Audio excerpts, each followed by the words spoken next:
তুমি আমাকে পাওয়ার জন্য কি করতে পারো বলো? আমাকে পেতে কি করতে হবে আমাকে বলো সুন্দরী। আমি তোমার কাছে ভালোবাসা ছাড়া আর কিছু চাই না গুগল, কিন্তু আমার আইফোন 15টা তো দরকার ছিল, আর আমার কিছু কসমেটিক শেষ হয়ে গেছে, আইলাইনার, মাস্কারা, লিপস্টিক আর ফাউন্ডেশন। এখন যাবো হসপিটালে আমার কিডনি বিক্রি করতে, তারপরে আমি তোমারে নিয়ে যেতে পারবো। আচ্ছা ঠিক আছে, তাহলে তুমি কিডনি বিক্রি করে ক্যাশ নিয়ে এসো, তারপরে আমরা শপিং এ যাব। নো প্রবলেম, আমি ওয়েট করতেছি। ওকে বাই, আল্লাহ হাফেজ। স্নোই তোমার কি হয়েছে? তোমার মনটা কি খারাপ? আর বললেন না দুঃখের কথা, গুগল আমার গায়ে হাত তুলে আমারে গালিগালাজ করে, আমাকে বলে আমি নাকি অহংকারী ঝগড়াইটা মহিলা। তুমি ওরে কিছুই বলো নাই? তোরে জাস্ট বলছিলাম তুই একটা গরিব মিসকিন ফকিরনি বেহায়া বাদেম্মা অকর্মা বেকার হাসর খবিশ ইবলিশ শয়তান।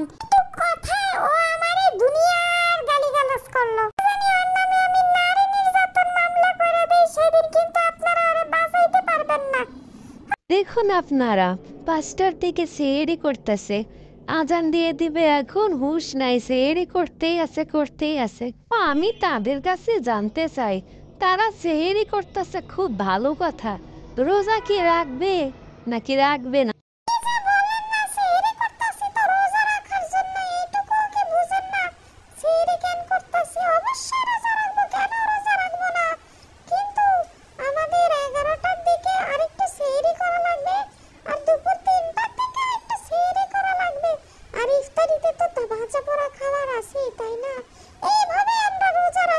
দেখছেন আপনারা কি পরিমাণ বাউতাবাজি রোজারা রাখবে। এই যে মিস প্রেগনেন্ট স্নোই ম্যাডাম, আপনার পেট তো মাশাল্লাহ খুবই ভালো, বড় সড়ো হয়ে গেছে, তো আপনি কি এই বছর একটাও রোজা রাখবেন না?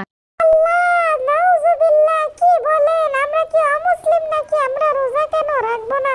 আর একটা প্রেগন্যান্ট মহিলা বিড়ালকে আপনি রোজা রাখার কথা এইভাবে জিজ্ঞাসা না করলেও পারতেন। গুগল যেটা বললো আর কি, 11টা থেকে 3টার দিকে খেয়ে দিয়ে আমরা রোজা রাখবো, ইনশাআল্লাহ আল্লাহ কবুল করবে। কি বলেন আপনারা? আমাকে ওই বাসা থেকে সখিনা ডাকতেছে, আমাকে যেতে হবে, দরজাটা খুলে দেন। খুলে দেন বলতেছে, দরজাটা খুলে দেন, এত চেষ্টা করতেছে, দরজা কেন খুলে না? ও মা গো, কি খবর? আল্লাহ, কোনোভাবেই দরজাটা খুলতেছে না, কতভাবে চেষ্টা করতেছে, দরজা খুলে না কেন? ও আল্লাহ, কিভাবে দরজা আটকাইলো এরা? দরজা তো আমি খুললেই ছাড়ুম, জীবন দিয়ে দিব দরকার হলে, তাও আমি দরজা খুললে ছাড়মু, দেখি কেমনে না খুলে দরজা।